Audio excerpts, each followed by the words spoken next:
तो ये देखिए, मैप के जरिए हम आपको बताने की कोशिश कर रहे हैं कि कौन कौन से वो राज्य हैं जहां पर इस वक्त पीएफआई के खिलाफ छापेमारी हो रही है। दिल्ली से, जैसा कि हमने आपको बताया, परवेज अहमद को गिरफ्तार किया गया है ओखला से, जो कि पीएफआई दिल्ली का अध्यक्ष था। वहीं जम्मू कश्मीर में भी छापे पड़ रहे हैं। यूपी, पश्चिम बंगाल, तेलंगाना, आंध्र प्रदेश, कर्नाटक और केरल, हर जगह छापेमारी की कार्रवाई को इस वक्त अंजाम दिया जा रहा है। जितेंद्र, यानी ये पीएफआई के खिलाफ अब तक की सबसे बड़ी कार्रवाई है। बिल्कुल सभी, देखिए अब तक की सबसे बड़ी कार्रवाई इसको कहा जा सकता है, जिसमें 2 जांच एजेंसियां एक साथ मिलकर तकरीबन 800 से ज्यादा दोनों के जो अधिकारी हैं वो इस वक्त 150 से ज्यादा लोकेशन पर मौजूद हैं। 10 राज्य की लोकेशन है जहां पर लगातार रेड बरामद किए गए फाइनेंशियल ट्रांजैक्शन को लेकर।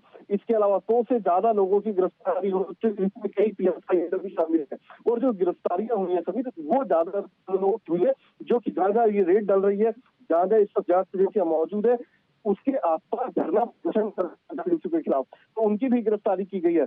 इसके अलावा ये कार्रवाई इसलिए भी महत्वपूर्ण है क्योंकि जांच एजेंसियों को पिछले कुछ महीने से इस तरीके के सुराग हाथ लग रहे थे कि गलत तरीके से जो पैसा है वो विदेशों में भेजा जा रहा है और तमाम अनियमितताओं को बरतते हुए पैसा, यानी कि जो फंड है वो इस पीएफआई के अकाउंट में भी आ रहा है। और ज्यादातर जो पैसा है, जो फंड है, वो कैश के जरिए लिया जा रहा है। तो ये चला कि आतंक की ट्रेनिंग, यानी कि जो टेरर कैंप हैं, वो भी पीएफआई के द्वारा देश भर में अलग अलग लोकेशन पर चलाए जा रहे हैं। तो उसके खिलाफ भी कार्रवाई। जितेंद्र, और ये कोई पहली बात नहीं है जब पीएफआई का नाम आपराधिक गतिविधियों से जुड़ा हो। इससे पहले तमाम दंगों के मामले हो या फिर कुछ आपराधिक गतिविधियां जो सामने आई, उसमें पीएफआई का नाम सामने आया जांच में। और लगातार ये मांग उठ रही थी कि अगर बार बार आपराधिक गतिविधियों में इस संगठन का नाम सामने आ रहा है तो इसे बैन क्यों नहीं किया जा रहा है। अब जिस तरह से टेरर फंडिंग और ट्रेनिंग कैंप पर एनआईए का शिकंजा कसा है, पीएफआई के 100 से ज्यादा लोगों को गिरफ्तार किया गया है, माना क्या यह जा सकता है कि अब पीएफआई को बैन करने के लिए भी एक कदम आगे बढ़ा दिया गया है?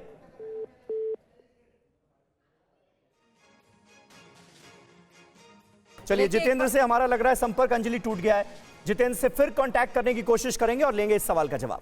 बिल्कुल, और इस वक्त लगातार जो जानकारी सामने आ रही है वो भी आपके सामने रख रहे हैं। पीएफआई पर एक्शन को लेकर केरल से बड़ी अपडेट है। केरल से पीएफआई चेयरमैन ओएमए सलाम हिरासत में लिए गए हैं। ओमा सलाम हिरासत में लिए गए हैं। केरल पीएफआई राज्य चीफ मोहम्मद बशीर हिरासत में लिए गए हैं। तो केरल में भी पीएफआई की कार्रवाई चल रही है पीएफआई के ऊपर, और पीएफआई पर एक्शन को लेकर केरल से बड़ी अपडेट। पीएफआई के चेयरमैन हैं ओमा सलाम, हिरासत में लिए गए। केरल पीएफआई राज्य चीफ मोहम्मद बशीर को भी हिरासत में लिया गया। एक और जहां दिल्ली से पीएफआई के अध्यक्ष परवेज अहमद और उनके भाई को पकड़ा गया है, एनआईए अपने साथ लेकर गई है, तो यहां पर एक और बड़ी कार्रवाई केरल में भी होते नजर आ रही है। कुल मिलाकर के अभी तक जो जानकारी है, देश के 10 राज्यों में पीएफआई के ऊपर जो एक्शन चल रहा है उसमें 106 लोगों की गिरफ्तारी अभी तक हुई है। सदस्य पीएफआई के पकड़े गए हैं और उनसे पूछताछ जारी है।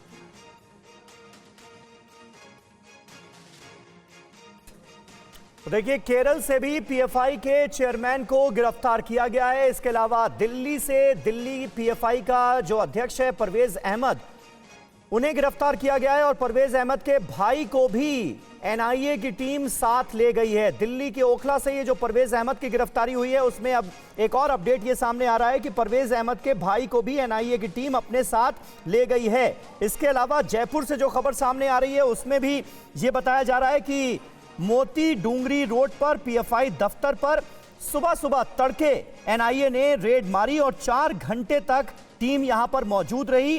दफ्तर में 2 पीएफआई के कार्यकर्ता मौजूद थे और उनसे पूछताछ की गई और मौके से कई दस्तावेज भी जब्त किए गए। तो अलग अलग शहरों से अलग अलग जानकारियां इस वक्त इन छापों से जुड़ी हमारे सामने हैं और केरल से भी पीएफआई चेयरमैन की गिरफ्तारी हुई है, ये पता चल रहा है। जितेंद्र शर्मा हमारे साथ जुड़ चुके हैं। जितेंद्र, आवाज मिल रही है आपको? बिल्कुल समीर। जितेंद्र, मैं जानना ये चाह रहा था कि जिस तरह से इससे पहले भी तमाम आपराधिक गतिविधियों में, दंगों में पीएफआई का नाम सामने आया, ये डिमांड लगातार हो रही थी कि जब लगातार इस संगठन का नाम सामने आ रहा है आपराधिक गतिविधियों में, तो इसको बैन क्यों नहीं किया जा रहा है। अब जिस तरह के छापे हमारे सामने हैं, जो बड़ा एक्शन हमारे सामने है, उसके बाद क्या ये माना जा सकता है कि केंद्र सरकार ने दरअसल एक कदम आगे बढ़ा दिया है इस संगठन को बैन करने में? जी बिल्कुल, देखिए दरअसल पिछले कुछ महीनों से लगातार पीएफआई जांच एजेंसियों के रडार पर था, लेकिन जो नकेल कसने वाली बात सामने आई मीर, वो तब आई जब निजामाबाद में जो कराटे ट्रेनिंग जो था सेंटर वो बस्ट किया गया। उसके बाद वहां के ट्विटर को अब्दुल कादर को गिरफ्तार किया गया और अब्दुल कादर से जो पूछताछ के बाद निकलकर सामने आया उसने सभी को हैरान कर रख दिया। अब्दुल कादर ने साफ तौर पर बोला कि पीएफआई इस तरीके की ट्रेनिंग की आड़ में, यानी कि कराटे ट्रेनिंग की आड़ में टेरर ट्रेनिंग देने का काम कर रहा है। विशेष समुदाय के लड़कों को, नौजवानों को भड़काया जा रहा है। इसके अलावा गलत तरीके से फंड इकट्ठा किया जा रहा है और उसको आगे डिस्ट्रीब्यूट भी किया जा रहा है, जिसका इस्तेमाल इस तरीके के ट्रेनिंग कैंप के अंदर, यानी कि टेरर कैंप के अंदर किया जा रहा है। तो ये तमाम जानकारियां जब सामने आई, उसके बाद इस बारे में गृह मंत्रालय से जानकारियां शेयर की गई और गृह मंत्रालय के आदेश पर बिल्कुल जितेंद्र, एक के बाद एक अलग अलग राज्यों से पीएफआई के मेंबर्स को पकड़ा जा रहा है और पूछताछ में बड़े खुलासे संभव है। जितेंद्र, हमारे साथ आप जुड़े रहिएगा। मध्य प्रदेश से भी बड़ी खबर आ रही है जहां पर एनआईए की छापेमारी जारी है। एमपी से एनआईए ने 4 लोगों को गिरफ्तार किया है। एमपी में भी पीएफआई से जुड़े लोगों की गिरफ्तारी हुई है। मकरंद काले मध्य प्रदेश की अपडेट देने के लिए हमारे साथ जुड़ गए। मकरंद, 4 लोगों को एनआईए ने पकड़ा है, ये चारों पीएफआई के मेंबर थे, इनके नाम क्या सामने आए हैं? अभी तक स्पष्ट तौर पर एनआईए की ओर से जब तक आधिकारिक बयान नहीं आता तब तक तो नाम क्लियर नहीं हो पाएंगे, लेकिन 4 लोगों को हिरासत में लिया है, ये बात अभी सूत्रों के हवाले से मिल रही है जानकारी। और इन चारों का टेरर फंडिंग को लेकर के जो एनआईए की छापेमारी चल रही है, पुराने मामले चल रहे हैं। इसके अलावा जिस तरह से ट्रेनिंग देने की बात सामने आ रही है, वह तरीके से किसी को इस आरोप में भी पकड़ा गया। तो तमाम जगह से जो इनपुट्स मिले हैं उसके आधार पर मध्य प्रदेश में भी इनका संगठन खासा एक्टिव था।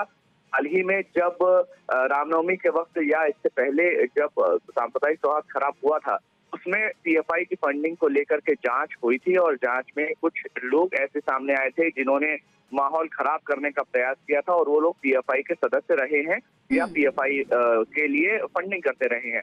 तो ऐसे लोगों के जब अकाउंट्स और बाकी सब चीजों की जानकारी ली गई तो उसमें पीएफआई को फंड देना या पीएफआई से फंड लेना, इस तरह के लेन देन भी प्रकाश में आए थे। इसी को मद्देनजर रखते हुए एनआईए ने जब देश भर के इन पीएफआई कार्यकर्ताओं की लिस्टिंग की है तो उसमें मध्य प्रदेश के भी उज्जैन और मालवा संभाग जो है वो इसमें खासा एक्टिव है। जो पूरा मालवा रीजन है, उज्जैन, इंदौर, खंडवा, खरगोन, बुरहानपुर का पूरा जो बेल्ट है वहां पर पीएफआई खासा एक्टिव है। और जब भी किसी तरह का सांप्रदायिक सौहार्द खराब होता है, हाल में हमने देखा खरगोन में भी रामनवमी के समय हालात खराब हुए थे, तो उसमें पीएफआई के कार्यकर्ताओं का नाम अक्सर सामने आता है। तो अभी एनआईए की छापेमारी के बाद पीएफआई के 4 लोगों को फिलहाल हिरासत में लेने की सूचना मिल रही है। आगे भी अगर इससे जुड़े हुए कुछ लोग प्रकाश में आते हैं या उनकी किसी तरह का इनपुट एनआईए को मिलता है तो वो भी गिरफ्तार किए जाएंगे। इसके अलावा अगर बात करूं तो उज्जैन इस पीएफआई संगठन को लेकर खासा प्रकाश में आया था जब वहां पर भी कुछ घटनाएं इस तरह की हुई थी।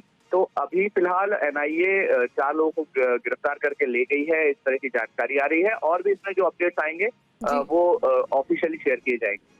ठीक है मकरंद, नजर बनाए रखिए। ये बड़े पैमाने पर एक्शन नजर आ रहा है एनआईए का पीएफआई के खिलाफ। टेरर फंडिंग के कई सबूत एनआईए के हाथ लगे हैं, जिसके आधार पर पूरे देश में 10 राज्यों में इस वक्त एक साथ छापेमारी की कार्रवाई को अंजाम दिया जा रहा है। एनआईए और ईडी की टीमें एक साथ छापे मार रही हैं